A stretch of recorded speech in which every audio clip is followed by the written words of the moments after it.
ஆண்டவராகிய இயேசு கிறிஸ்துவின் நாமத்தினாலே உங்கள் யாவருக்கும் அன்பின் வாழ்த்துக்களை நான் தெரிவித்துக் கொள்கின்றேன். சென்ற 5 மாத காலமும் கர்த்தருடைய கிருபை நம்மோடு கூட துணையாய் நின்று, நம்மை வழிநடத்தி எல்லா தீமைகளிலும் நின்று ஆண்டவராகிய கர்த்தர் நம் ஒவ்வொருவரையும் நீங்களாக்கி ரட்சித்து, இந்த புதிய 6வது மாதத்திலே பிரவேசிக்கும்படியான சூழ்நிலைகளை கர்த்தராகிய தேவன் நமக்கு தந்திருக்கின்றார். சென்ற காலங்கள் ஒருவேளை அநேகம் பிரச்சனைகளின் ஊடாக கடந்து போன காலங்களாய் இருக்கலாம். மனவேதனைகள் நிறைந்த ஒரு காலங்களாகவும் காணப்பட்டிருக்கலாம். ஒருவேளை அநேகம் உபத்திரவங்கள், சில நேரங்களிலே அநேகம் விதமான வியாதிகள், இப்படி பல தொந்தரவுகளின் ஊடாக 5 மாத காலத்திலும் நாம் நம்முடைய வாழ்க்கை நிலைகளை ஆசரித்தது உண்டு. ஆனால் இந்த புதிய மாதத்திலே கர்த்தராகிய தேவன் நமக்கு நன்மையான காரியங்களை செய்யும் ஒரு தேவனாக, இந்த மாதத்திற்குரிய நல்ல வாக்குத்தத்தங்களினாலே நம் எல்லைகளை நிரப்பும் ஒரு தேவனாக, நம்மை ஆசீர்வதிக்கும் ஒரு தேவனாக நிச்சயமாய் இந்த மாதத்திலே கர்த்தராகிய தேவன் கடந்து வருவார் என்பதில் சந்தேகம் ஒன்றுமில்லை. இந்த மாதத்திலே ஆண்டவராகிய தேவனால் உரைக்கப்படுகின்ற வாக்குத்தத்தமான வார்த்தை என்ன என்றால், எரேமியா தீர்க்கதரிசியின் புஸ்தகம் 29வது அதிகாரம் 10வது வசனம் இந்த வார்த்தையை நமக்கு சொல்கிறது. எரேமியா தீர்க்கதரிசியின் புஸ்தகம் 29வது அதிகாரம் 10வது வசனம் இந்த வார்த்தையை சொல்கிறது. வாசிக்கிறேன், கேளுங்கள். பாபிலோனிலே 70 வருஷம் நிறைவேறின பின்பு நான் உங்களை சந்தித்து உங்களை இவ்விடத்திற்கு திரும்பி வர பண்ணும்படிக்கு உங்கள் மேல் என் நல் வார்த்தையை நிறைவேற பண்ணுவேன் என்று கர்த்தர் சொல்லுகின்றார். தேவன் சொன்ன நல்ல வார்த்தைகளை நம்மேல் நிறைவேற பண்ணும் நல்ல தேவனாக இந்த ஜூன் மாதத்தின் எல்லா நாட்களிலும் கர்த்தராகிய தேவன் நம்மோடு கூட வரப்போகின்றார். பல நேரங்களில் நமக்கு வேதனை உண்டாக்கக்கூடிய பல விதமான சூழ்நிலைகள், நான் இந்த உலகத்திலே வாழுகிறதை காட்டிலும் சாகிறது நல்லது என்று சொல்லி அநேகம் விதமான சூழ்நிலைகளின் ஊடாக கடந்து போன காலங்களின் நடுவிலே கர்த்தராகிய தேவன் இன்றைக்கு ஒரு நல்ல ஒரு வாக்குத்தத்தமான வார்த்தை ஒன்றை சொல்லுகின்றார். உங்கள் மேல் நான் சொன்ன எல்லா நல்ல வார்த்தைகளையும் நான் நிறைவாக்கி தருவேன். இதற்கு நல்ல ஒரு உதாரணமாக கர்த்தருடைய வேத புஸ்தகத்திலிருந்து நல்ல ஒரு காரியத்தை நான் உங்களோடு கூட பகிர்ந்து கொள்ள வேண்டியது அவசியம். யோசுவாவின் புஸ்தகத்தில் 23வது அதிகாரம் 14வது வசனத்தில் ஒரு வார்த்தை ஒன்று இவ்விதமாய் சொல்லப்படுகிறது. யோசுவா 23:14 வாசிக்கிறேன், கேளுங்கள். அது என்ன சொல்லுதுன்னு பாருங்க. இதோ இன்று நான் பூலோகத்தார் எல்லாரும் போகிற வழியிலே போகிறேன். உங்கள் தேவனாகிய கர்த்தர் உங்களுக்கு சொன்ன நல் வார்த்தைகளில் எல்லாம் ஒரு வார்த்தையும் தவறி போகவில்லை என்பதை உங்கள் முழு இருதயத்தாலும் உங்கள் முழு ஆத்துமாவாலும் அறிந்திருக்கிறீர்கள். அவைகளெல்லாம் உங்களுக்கு நிறைவேறிற்று. அவைகளில் ஒரு வார்த்தையும் தவறி போகவில்லை. தேவன் ஒரு மனுஷனுக்கு ஒரு வார்த்தை ஒன்றை சொல்லுகிறது உண்டானால் அவைகளை நிறைவாக்கக்கூடிய விஷயத்தில் அவ்வளவு தீவிரம் காண்பிக்கும் ஒரு தேவன் அவர்.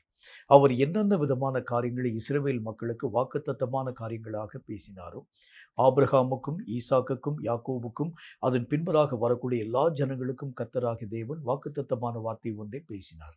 நான் உங்களை இந்த இடத்திலே நின்று தாண்டி போக பண்ணி ஆபிரகாமுக்கு கொடுக்கப்பட்ட ஆசீர்வாதத்தின்படியே எல்லா நன்மைகளும் உங்கள் வாழ்க்கையை நீங்கள் பெற்றுக்கொள்ளக்கூடிய அளவிற்காக கானான் தேசத்தை உங்களுக்கென்று நான் சுதந்திர வீதமாக்கி தருவேன். அத்தனை காரியங்களை கர்த்தராகிய தேவன் பேசி சொன்ன வார்த்தைகள் போக நிறைய சூழ்நிலைகளை இஸ்ரவேல் மக்கள் கடந்து வர ஆரம்பிச்சாங்க. அந்த சூழ்நிலைகளின் நடுவிலும் கூட யோசுவாவின் காலத்தின் இறுதியில ஆண்டவராகிய தேவனுடைய வார்த்தைகள் யாவற்றையும் நிறைவாக்கும்படியாக கர்த்தர் யோசுவா என்கிற தேவனுடைய மனிதனை பயன்படுத்தி 31 ராஜாக்களை அழிக்கவும் கொல்லவும் தக்கதான காரியங்களை செய்து வாக்கு பண்ணப்பட்ட அந்த கானான் நாட்டுக்குள்ளாக பிரவேசிக்கும்படியான சூழ்நிலைகளை கர்த்தராகிய தேவன் உருவாக்கினார். இந்த வார்த்தைகளை மெய்யாகவே யோசுவா மனதிலே உணர்ந்து அந்த காரியங்களை பேசுகின்றார். ஆபிரகாமுக்கு சொன்ன அந்த வார்த்தை, ஈசாக்குக்கு சொன்ன அந்த வார்த்தை, யாக்கோபுக்கு சொன்ன ஒரு வார்த்தை, அவர்களுக்கு பின்பதாக வந்திருக்கக்கூடிய எல்லா விதமான மக்களுக்கும் சொன்ன வார்த்தையை இன்றைக்கு நாம் நம்முடைய கண்களிலே பார்க்கக்கூடிய அளவிற்காக அந்த நல்ல வார்த்தைகளிலே ஒன்று கூட சிதறி போகாத அளவிற்காக அவர் எதையெல்லாம் வலியுறுத்தி சொன்னாரோ அவைகளை எல்லாம் நிறைவாக்கும் ஒரு தேவனாய் நம்முடைய கண்கள் காண இந்த நாட்களில் அவைகள் யாவற்றையும் கர்த்தராகிய தேவன் நிறைவாக்கி தந்தார் என்ற வார்த்தையின் மூலம் அவர் பேசுகின்றார். இதே மாதிரி தான் கர்த்தராகிய தேவன் நம்முடைய பிள்ளைகளாகிய உங்களுக்கும் எனக்கும் பல நல்ல வார்த்தைகளை பேசியிருக்கின்றார். அவர் சொன்ன ஒரு நல்ல வார்த்தைகளையும் கூட ஆண்டவராகிய தேவன் சிதறி போக விடாமல் அவைகள் ஒன்றும் நம்முடைய வாழ்க்கையை விட்டு நீங்கி போகாமல் நிறைவாக்கும் விஷயத்தில் வல்லமை பெற்ற ஒரு தேவனாகிய கர்த்தர் சொல்லுகின்றார். இன்றைக்கு ஆண்டவருடைய வேதம் நமக்கு சொல்கிறதைப் போல, உங்கள் மேல் என்னுடைய நல்ல வார்த்தைகள் யாவற்றையும் நான் நிச்சயமாய் நிறைவாக்குவேன். தேவன் சொன்ன பல விதமான நல்ல வார்த்தைகள், நன்மையான காரியங்களை தரக்கூடிய நல்ல வார்த்தைகள். அவர் உங்களுக்கும் எனக்கும் தீங்கு செய்யாதிருக்கக்கூடிய ஒரு தேவனும் கூட. அவர் சொன்ன வாக்குத்தத்தங்களிலே ஒரு எழுத்தை கூட நிறைவாக்காத அளவிற்காக ஆண்டவராகிய தேவன் விட்டு விலகக்கூடியவர் அல்ல.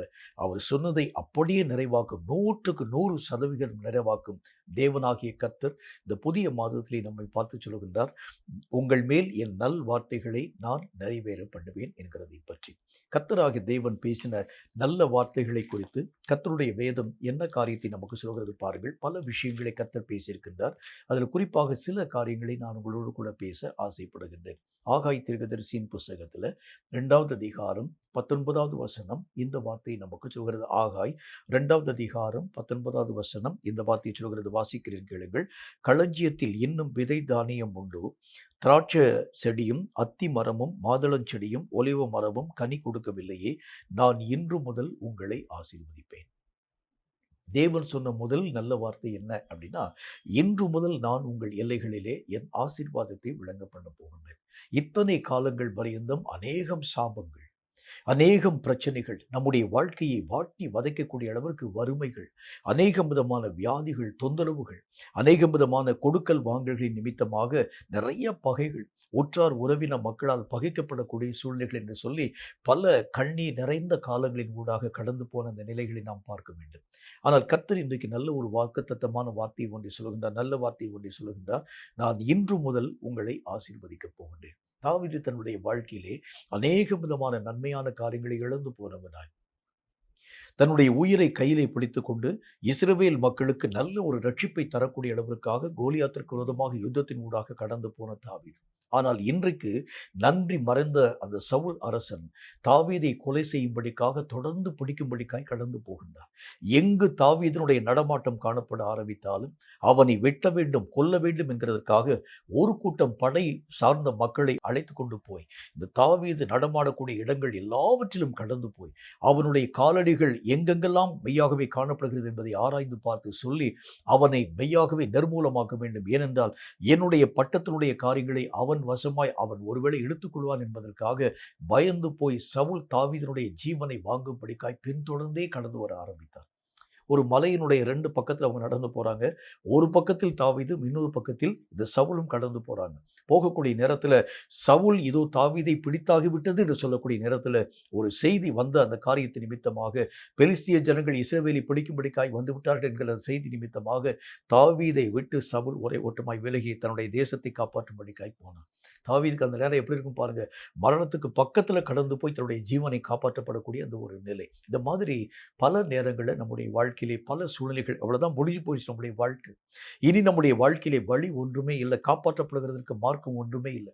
என்னுடைய வாழ்க்கையினுடைய எல்லா விதமான அத்தியாயங்களும் நிறைவாக்கப்பட்டு முடிந்து போய்விட்டது.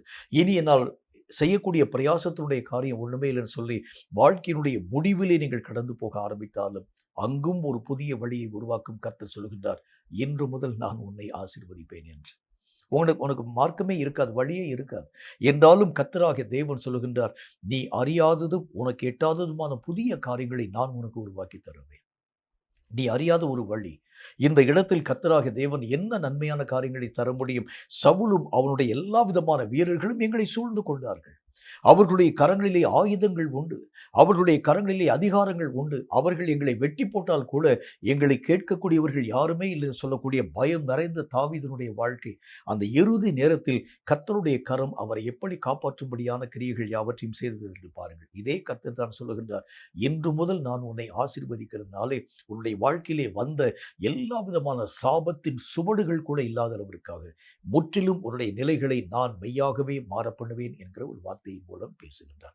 தேவன் சொன்ன நல்ல வார்த்தைகளை நிறைவாக்கும் நல்ல தேவனாகிய கர்த்தர் எல்லா விதமான சூழ்நிலைகளிலும் கூட நன்மையான இரக்கங்களை தரக்கூடிய நல்ல தேவன் இன்றைக்கு நம்மை பார்த்து சொல்லுகின்றார். தம்முடைய நல்ல வார்த்தைகளிலே ஒன்றாகிய இன்று முதல் ஆசீர்வதிப்பேன் என்கிற ஒரு வார்த்தையை பற்றி கர்த்தர் பேசுகின்றார்.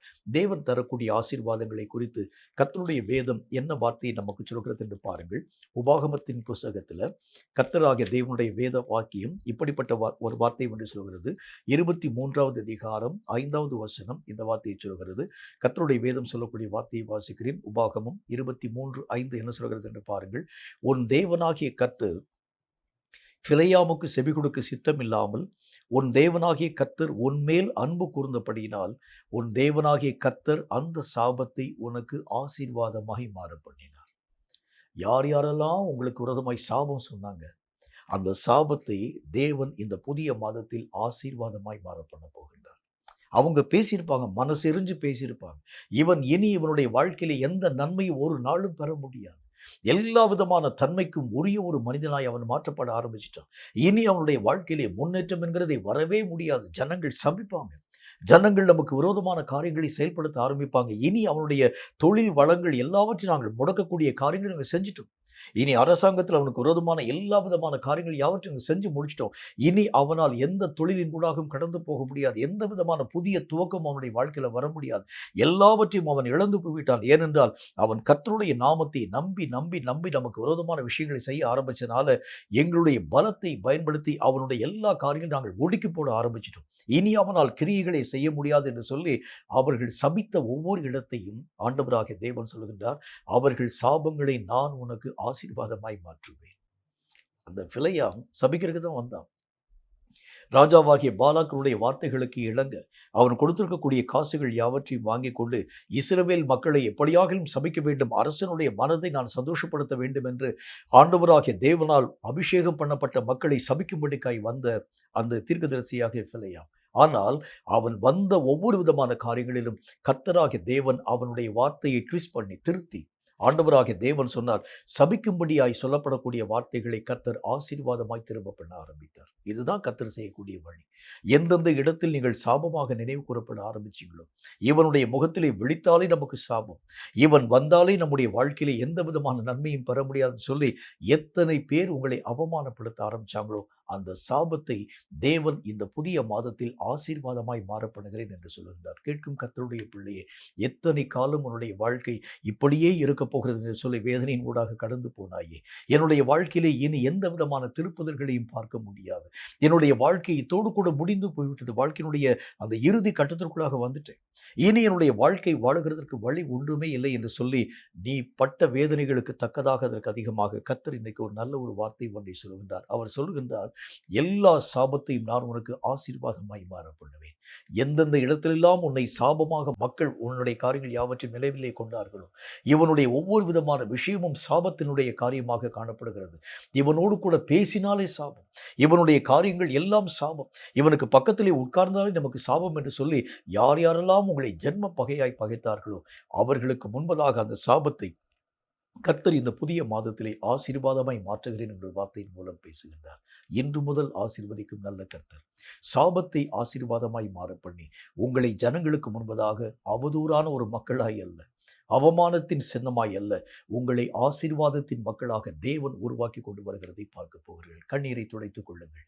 தேவன் சொன்ன இந்த வாக்குத்தத்தம் இந்த மாதத்திலே உங்களுடைய வாழ்க்கையிலே கட்டாயம் நிறைவாக்கப்பட்டே தீரும் என்கிறதில் சந்தேகம் ஒன்றுமே இல்லை என்று கர்த்தராகிய தேவன் நமக்கு சுட்டி காண்பிக்கின்றார். இரண்டாவது ஒரு நன்மையை கர்த்தருடைய வேதம் என்ன சொல்கிறது பாருங்கள். ஆதியாகம புஸ்தகத்தில் 12வது அதிகாரம் 2வது வசனம் இந்த வார்த்தையை நமக்கு சொல்கிறது. ஆதியாகமம் 12வது அதிகாரம் 2வது வசனம் இந்த வார்த்தையை சொல்கிறது. அதை நான் வாசிக்கிறேன், கேளுங்கள். நான் உன்னை பெரிய ஜாதியாக்கி உன்னை ஆசீர்வதித்து உன் பேரை பெருமைப்படுத்துவேன், நீ ஆசீர்வாதமாய் இருப்பாய். தேவன் தரக்கூடிய இரண்டாவது ஆசீர்வாதம் என்னன்னு பாருங்களேன். இன்று முதல் ஆசீர்வதிக்கும் நல்ல கர்த்தராகிய தேவன் எப்படிப்பட்ட ஆசீர்வாதங்களை தரப்போகின்றார்? உன் பெயரை பெருமைப்படுத்தும் ஆசீர்வாதங்களை கர்த்தர் தரப்போகின்றார். இவ்வளோ நாள் வரைக்கும் உங்கள் பேரை பற்றி எத்தனை பேர் என்னென்னலாம் பேசியிருப்பாங்கன்னு யோசிச்சு பாருங்களேன். அவமானப்படுத்தி பேசியிருப்பாங்க, கேவலப்படுத்தி பேசியிருப்பாங்க, கண்ணீர் வரவழைக்கக்கூடிய வார்த்தையை பேசியிருப்பாங்க, உள்ளம் உடையக்கூடிய அநேகம் காரியங்களை பேசியிருப்பாங்க. ஆனால் கர்த்தராகிய தேவன் சொல்லுகின்றார், இனி அவர்கள் உன்னுடைய பேரை சொல்லும்போதே பெருமையான காரியங்களை பேசக்கூடிய அளவிற்காக உன் பெயரை நானே பெருமைப்படுத்துவேன் என்று கர்த்தராகிய தேவன் சொன்னார். ஒரு நாளில் மோசே என்கின்ற மனிதன் பார்வோனுக்கு முன்பதாக போய் நிற்கின்றான். இஸ்ரவேல் மக்களை விடுதலையாக்க வேண்டும் என்கிற ஒரு வார்த்தையை, கர்த்தருடைய வார்த்தையை சுமந்து கொண்டு பார்வோனுக்கு முன்பதாக போய் நிற்கின்றார். அப்போ அந்த பார்வோனுடைய கையில் அதிகாரம் இருக்கிறது. சுற்றிலும் அரசவையிலே ஜனங்கள் எல்லாரும் காணப்படுறாங்க. பார்வோனுக்கு முன்பதாக போய் நிற்கக்கூடிய மோசே நின்று அவனை பார்த்து கேட்கிறான். என்ன கேட்கிறான்? என்னுடைய ஜனங்களை நீ விடுவிக்க வேண்டும் என்கிறதை பற்றி கேட்கின்றான். பார்வோன் அவனை ஏளனமாக பேசி, உன்னுடைய கடவுள் எனக்கு தெரியாது, உன்னுடைய கடவுள் யாருன்னு எனக்கு தெரியாது என்று சொல்லி அவனை அவமானப்படுத்தி அனுப்ப துவங்க ஆரம்பிச்சான். அவனை கேவலப்படுத்தி அனுப்ப துவங்க ஆரம்பிச்சாங்க. இந்த இஸ்ரவேல் மக்களை வழிநடத்தக்கூடியவனா நீ? உன்னுடைய எந்த விதமான காரியத்திற்கும் நான் மெய்யாகவே உடன்பட மாட்டேன் என்று சொல்லி என் கையில் இருக்கக்கூடிய அதிகாரத்தை மேற்கொள்ளக்கூடியவன் யார்? என்னுடைய பலத்தை அபத்தமாக்கக்கூடியவன் யார்? என்னுடைய சத்துவத்தை குறைவு பண்ணக்கூடியவன் யார் என்று சொல்லி ஏளனமாய் பேசின பார்வோனுடைய எல்லா விதமான ஜனங்களும் ஒரு நாளில் கர்த்தருடைய வேத புத்தகத்தில் நாம் வாசிக்கின்றோம், மோசேக்கு முன்பதாக தன்னுடைய நாவை ஒருவனாலும் அசைக்கவே முடியலையா. அப்ப எப்படி கர்த்தராக தேவன் உயர்த்துகிறார் பாருங்களேன். ஒரு மனுஷனுக்கு ஆண்டவராக தேவன் தரக்கூடிய உயர்வை பாருங்க. ஒரு நாளில் எள்ளி நகையாட ஆரம்பிச்சாங்க, கேவலப்படுத்தினாங்க. மோசே என்கின்ற இந்த மனுஷனுக்கு முன்பதாக நாங்கள் பயப்படுகிறது எப்படி? நீ நீ வழிபடக்கூடிய ஆராதிக்கக்கூடிய தேவன் யாருன்னு எங்களுக்கு தெரியாது என்று சொல்லி கேவலப்படுத்தின அதே பார்வோன் இன்றைக்கு மோசைக்கு முன்பதாக தன்னுடைய வாயை திறந்து பேசுறதுக்கும் பயப்பட ஆரம்பிச்சார். அதுதான் தேவனாகிய கர்த்தரால் பெருமைப்படுத்தப்படக்கூடிய ஒரு அனுபவம். இன்னைக்கு யார் யாரெல்லாம் அநேகம் விதமான இழிவான காரியங்களை நம்மை குறித்து பேசுறாங்க, நமக்கு விரோதமான எத்தனை விதமான காரியங்களை இட்டுக்கட்டி பேச ஆரம்பிக்கிறாங்க. செய்யாத காரியங்களை செய்ததை போல பேசி உங்களை கேவலப்படுத்தக்கூடிய விஷயத்தில் முதல் பங்கு வகிக்கக்கூடிய மக்களுடைய நிலைகளை பார்க்கிறோம். இந்த எல்லா விதமான காரியங்களை பார்க்கக்கூடிய நேரத்தில் நம்முடைய மனமெல்லாம் உடைந்து போகக்கூடிய நிலைகளை பார்க்க முடியும். ஆண்டவராகிய தேவனால் பயன்படுத்தப்பட்ட அந்த மோசையினுடைய வாழ்க்கை அப்படித்தான் இருந்துச்சு. எல்லா மக்களாலும் பழித்து பேசப்படக்கூடிய இந்த நேரம், எதற்கு ஆண்டவர் இவ்வளவு பெரிய ஒரு பொறுப்பை என்னுடைய கையில் தந்தீங்க, ஆண்டவராகிய தேவனுடைய வார்த்தையை நான் போய் சொல்றேன் என்றாலும் பார்வோன் அந்த வார்த்தைக்கு செவி கொடுக்காமல் அவன் தன்னுடைய இருதயத்தை இன்னும் கடினப்படுத்த ஆரம்பித்தான். வெளியே திரும்பி வர்றான். பார்வோனை சந்தித்து விட்டு மோசே திரும்ப வரக்கூடிய நேரத்தில் இந்த எந்த ஜனங்களுக்கு இரட்சகனாக கர்த்தராகிய தேவன் அவனை அபிஷேகம் பண்ணினாரோ அவர்களே மோசேக்கு விரோதமாய் கல்லறியும்படியான காரியங்களை செய்ய ஆரம்பிச்சாங்க. எவ்வளவு கேவலமான ஒரு காரியத்தை மோசே தன்னுடைய வாழ்க்கையிலே அனுபவமாக தன்னுடைய வாழ்க்கையிலே பெற்றிருக்க ஆரம்பிச்சதான் பாருங்க. என்றாலும் கூட கர்த்தராகிய தேவனுடைய வார்த்தைகளின்படி கடந்து போன மோசேயினுடைய காரியங்கள் ஜெயமாய் மாற்றப்பட ஆரம்பித்தது ஒரு நாள்ல. எல்லா ஜனங்களும், அந்த எகிப்திலே காணப்படக்கூடிய எல்லா ஜனங்களும், இஸ்ரவேலிலே காணப்படக்கூடிய எல்லா ஜனங்களும் மோசே என்கின்ற வார்த்தைக்கு பயம் கொள்ளக்கூடியவர்களாய் விளங்க ஆரம்பிச்சாங்க. இதே தான் கர்த்தராகிய தேவன் உனக்கும் எனக்கும் ஆண்டவராகிய தேவன் இன்றைக்கு இந்த வார்த்தைகளை பேசுகின்றார். எந்த இடத்தில் உன்னை அவமானப்படுத்தினார்களோ அதே இடத்தில் உன்னுடைய பெயரை கர்த்தராகிய தேவன் பெருமைப்படுத்தக்கூடியவராய் விளங்குவார். எல்லா விதமான மக்களாலும் நீ மெய்யாகவே பாராட்டப்படக்கூடிய நிலைகளின் ஊடாக அழைத்து கொண்டு போகப்படுவாய். மனம் கலங்காமலும் தளராமலும் இந்த தேவன் சொல்லக்கூடிய இந்த வாக்குத்தத்தங்களை உன் வாழ்க்கையிலே உறுதியாய் நீ பற்றிக்கொள்ள ஆரம்பிக்கிறது உண்டானால் எல்லா நன்மைகளையும் எல்லா ஆசீர்வாதங்களையும் தரக்கூடிய தேவனாகிய கர்த்தர் இந்த புதிய மாதத்தில் புதிய நன்மைகளை உன்னுடைய வாழ்க்கையிலே கட்டாயம் தருவார் என்பதில் சந்தேகம் ஒன்றுமில்லை. இரண்டாவது நல்ல வார்த்தையை குறித்து கர்த்தருடைய வேதம் என்ன சொல்கிறது என்று பாருங்கள். பிலிப்பியருக்கு எழுதப்பட்ட நிருபம் 4வது அதிகாரம் 19வது வசனத்துல ஒரு வார்த்தை ஒன்றை கர்த்தராகிய தேவன் சொல்கிறார். பிலிப்பியர் 4வது அதிகாரம் 19வது வசனம் இந்த வார்த்தையை சொல்கிறது. வாசிக்கிறேன், கேளுங்கள். என் தேவன் தம்முடைய ஐஸ்வர்யத்தின்படி உங்கள் குறைவை எல்லாம் கிறிஸ்து இயேசுவுக்குள் மகிமையிலே நிறைவாய் மாறப்படுவார். நம்முடைய வாழ்க்கையிலே காணப்படும் பல விதமான குறைவுகள், ஒருவேளை உடல்ல காணப்படக்கூடிய குறைவுகளை மற்ற மக்கள் பரியாசமாய் பார்க்கக்கூடிய நிலைகளை பார்க்க முடியும்.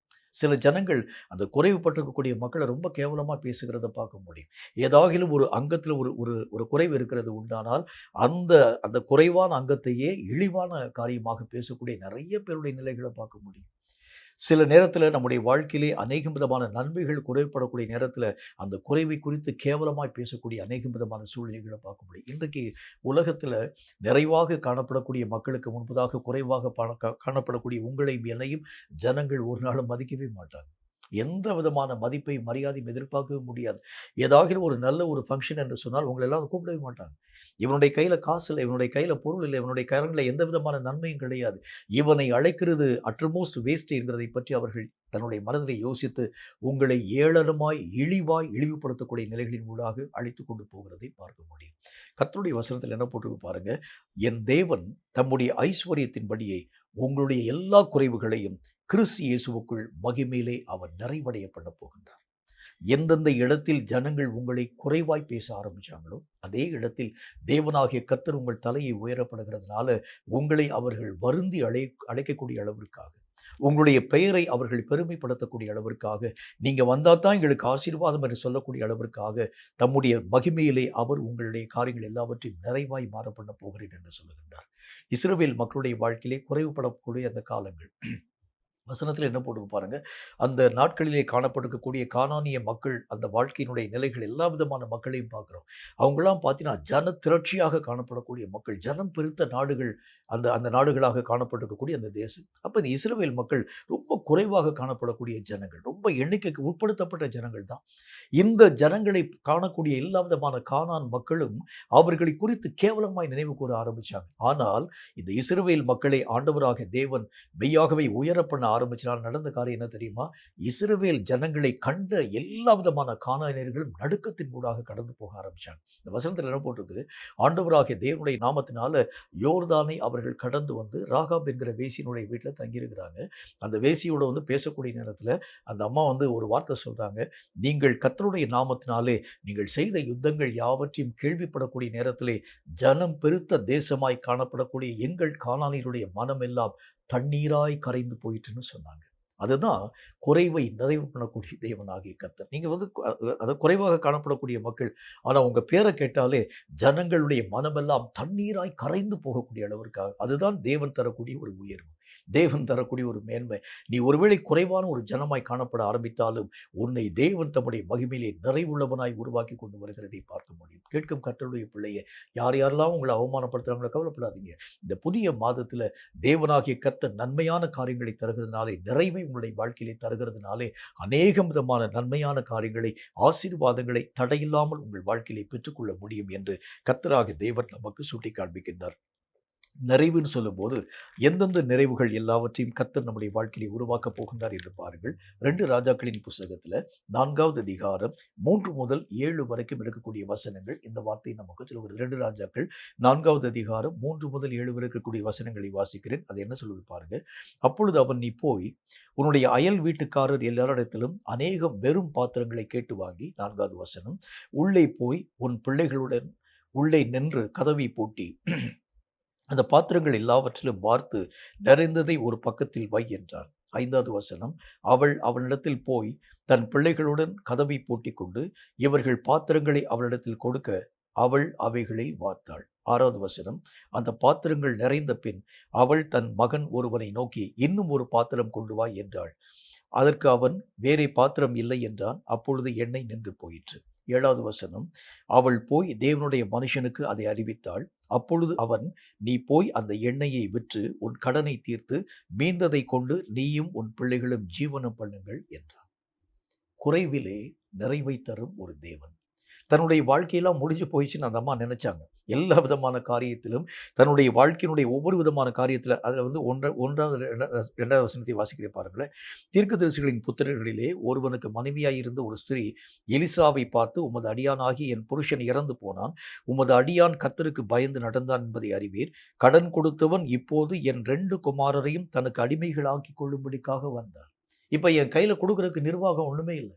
அந்த கடனை அடைச்சா என்னுடைய பிள்ளைகளை நான் மீட்டுக்கொள்ள முடியும். ஆனால் வாங்கின கடன் தொகை அதிகமாக்கப்பட ஆரம்பித்ததுனால அவன் என்னுடைய 2 பிள்ளைகளையும் அடிமையாக்க வேண்டும் என்று சொல்லி அவன் ரொம்ப தீவிரம் காண்பிக்க ஆரம்பிக்கிறார். நீங்கள் தான் ஏதாச்சும் ஒரு காரியத்தை செய்ய வேண்டும்.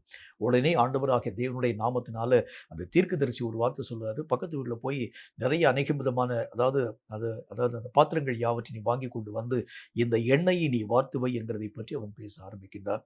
எல்லா எண்ணெய்களையும் வார்த்து வைக்கக்கூடிய நேரத்தில் கடனை செலுத்தி மீதியான தொகையை வைத்து ஒரு ஜீவனத்தை நடத்தி என்று சொல்லக்கூடிய அளவிற்கு மிகுதியான அந்த செல்வாக்கு நிறைந்த ஒரு காரியத்தை உருவாக்க ஆரம்பிச்சார். கடன்கள் நிறைந்த ஒரு வாழ்க்கை, குறைவாக மதிப்பீடு செய்யப்படக்கூடிய ஒரு வாழ்க்கை. சில நேரத்தில் பட்ட கடன்கள்னால எத்தனையோ விதமான மக்கள் தன்னுடைய உயிரை மாய்த்து கொள்ளக்கூடிய நிலைகளை பார்க்க முடியும்.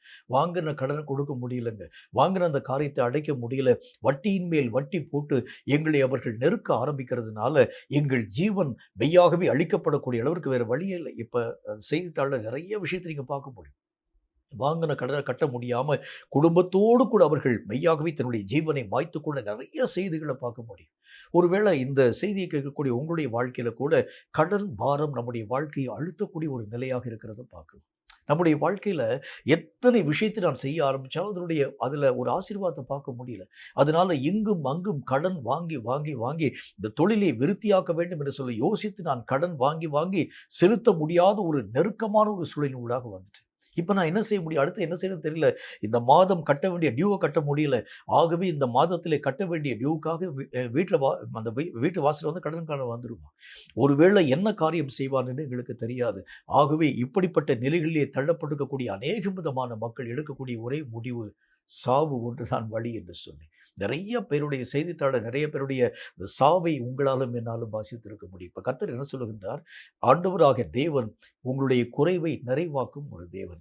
எந்த இடத்தில் குறைவினால் நீங்கள் கடன்பட்டீர்களோ, நிறைவினால் அவைகளை அடைத்து தீர்க்கக்கூடிய நிர்வாகத்தை கர்த்தர் இந்த மாதத்தில் நமக்கு தரப்போகின்றார்.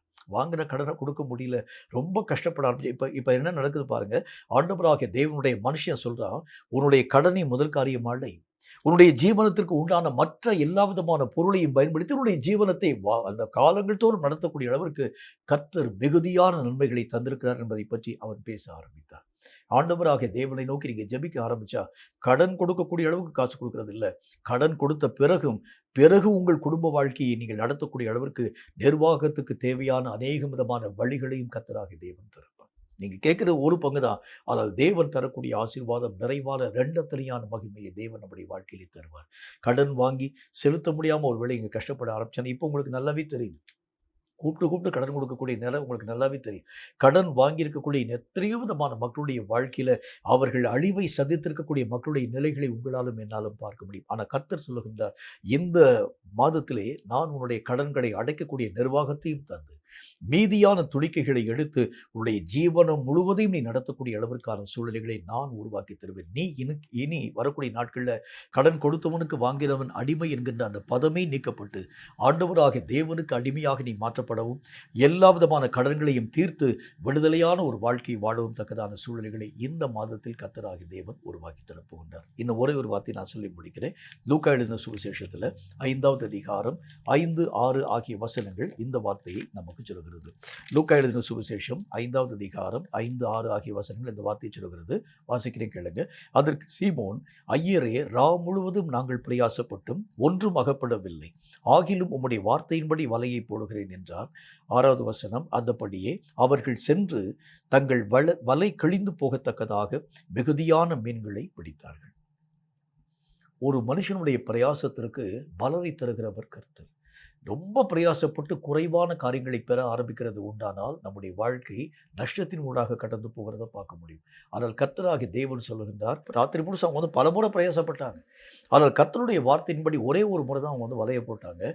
திரளான மீன்களை பிடிக்கக்கூடிய அளவிற்கான நன்மைகளை கர்த்தராகிய தேவன் தந்தார். ஆசீர்வதிக்கும் நல்ல தேவனாகிய கர்த்தர், குறைவை நிறைவாக்கும் நல்ல தேவனாகிய கர்த்தர். ராத்திரி முழுவதும் பிரயாசப்பட்டதனுடைய பலன் ஒன்றுமே இல்லாததுனால குறைந்து போன அவருடைய வாழ்க்கை. பகலில் அவங்க வந்து எவ்வளோ வேதனையாக வந்திருப்பாங்கன்னு பாருங்கள்.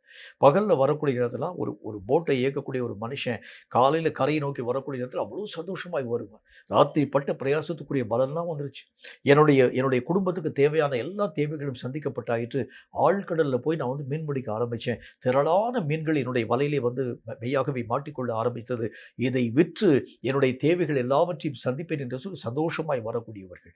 ஆனால் இந்த நாளில் அவங்களுடைய வாழ்க்கையிலே நடந்தது பார்க்கிறோம். ராத்திரியெல்லாம் பிரயாசப்பட்டாங்க. பகலில் வந்து எந்த விதமான மீனையும் பிடிக்காமல் வெறும் படகாக அவர்கள் கடந்து வர ஆரம்பித்தாங்க. அவங்களுடைய வாழ்க்கையில ஒரு வெறுமை. ஆண்டவராகிய தேவனுடைய நன்மைகளை பெற முடியாத ஒரு வெறுமை. ஆண்டவராகிய தேவனுடைய நாமத்தினால நன்மையை பெற முடியாத வெறுமைகளின் நடுவிலே பிரயாசத்திற்கேற்ற பலன்களை தரக்கூடிய நல்ல தேவனாகிய கர்த்தர் இந்த நாட்களிலே அவருடைய வாழ்க்கையிலே படகு அமிழக்கூடிய அளவிற்கான திரளான மீன்களை தந்து எப்படி அவர்களை ஆசீர்வதித்தாரோ அதே போல நீங்கள் பட்ட பிரயாசங்களுக்குரிய பலன் 5 மாதம் வரைக்கும் நீங்கள் பிரயாசப்பட்டு ஒரு நன்மை கூட என்னுடைய வாழ்க்கையில் வரல.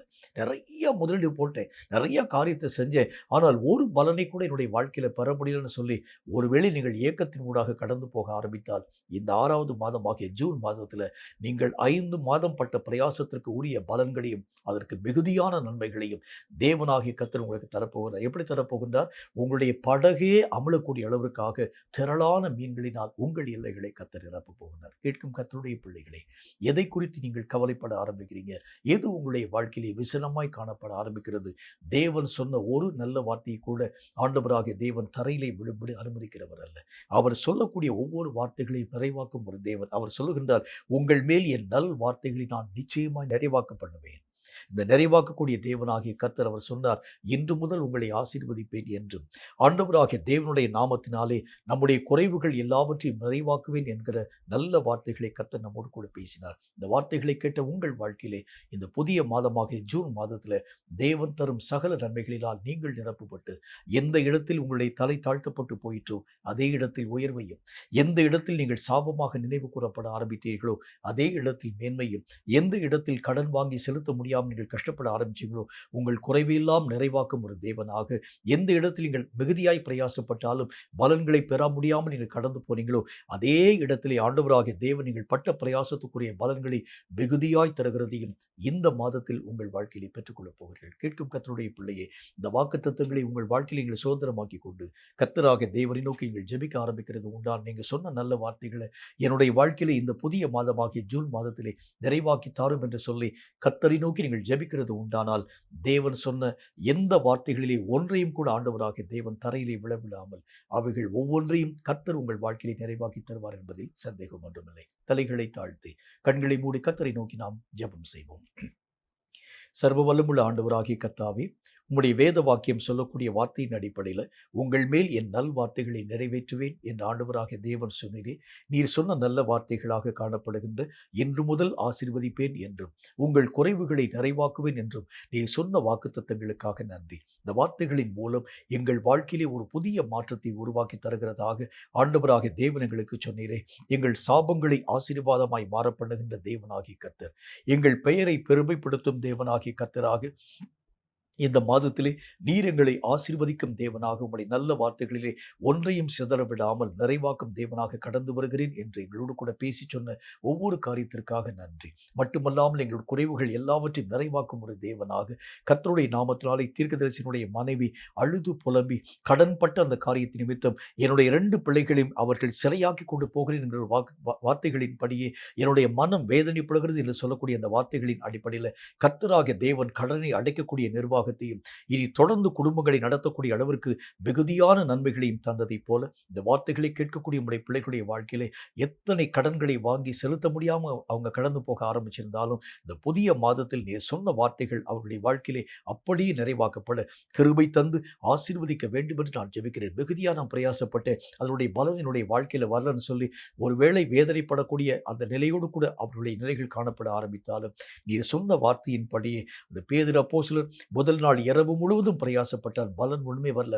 ஆனால் அடுத்த நாளிலே கர்த்தராகிய தேவன் அவருடைய பிரயாசத்திற்கேற்ற பலனாக படகு அமலக்கூடிய அளவிற்கான அதிசயங்களை உருவாக்கி தந்தது மாதிரி இந்த வார்த்தைகளை கேட்கக்கூடிய உடைய பிள்ளைகளுடைய வாழ்க்கையிலே நிறைவான நன்மைகளை இந்த புதிய மாதத்திலே தந்து நீர் அவர்களை ஆசீர்வதிக்க வேண்டும் என்று நான் வேண்டிக் கொள்கிறேன். நீர் சொன்ன ஒரு நல்ல வார்த்தைகளை கூட ஆண்டவராகிய தேவன் நீர் கர்த்தாவே உமக்கு ஸ்தோத்திரம் சிதற பண்ணாமல் நிறைவாக்கும் தேவன் என்பதை இந்த வார்த்தைகளை கேட்கும் ஒவ்வொருடைய வாழ்க்கையிலும் நிறைவாக்கி தந்து நாமத்தை மகிமைப்படுத்த வேண்டும் என்று இயேசு கிறிஸ்துவின் நாமத்தினால் ஜெபித்திருக்கிறோம் எங்கள் பரிசுத்தமுள்ள நல்ல பிதாவே. ஆமீன், ஆமீன். இந்த வார்த்தைகளை கேட்ட உங்கள் ஒவ்வொருவரையும் கர்த்தர் அளவில்லாமல் ஆசீர்வதிப்பாராக. உங்கள் குறைவை கர்த்தராக தேவன் நிறைவாக்குவாராக. அவர் சொன்ன ஒவ்வொரு நல்ல வார்த்தைகளையும் இந்த மாதத்தின் ஒவ்வொரு நாளிலும் நிறைவாக்கும்படி கர்த்தராக தேவனை நோக்கி நீங்கள் ஊக்கமாக ஜெபிக்க துவங்குகிறது உண்டானால் தேவன் சொன்ன ஒவ்வொரு நன்மையான காரியங்களும் உங்கள் வாழ்க்கையை வந்தடையும். உங்கள் பெயரை கர்த்தராக தேவன் பெருமைப்படுத்தி உங்கள் சிறுமையை கர்த்தராக தேவன் நிறைவுள்ளவைகளாய் உருவாக்கி தேவன் உங்களோடு கூட இருக்கிறார் என்பதை நிரூபித்து காண்பிப்பார் என்பதில் சந்தேகம் ஒன்றுமில்லை. கர்த்தர் உங்களை ஆசீர்வதிப்பாராக. ஆமென்.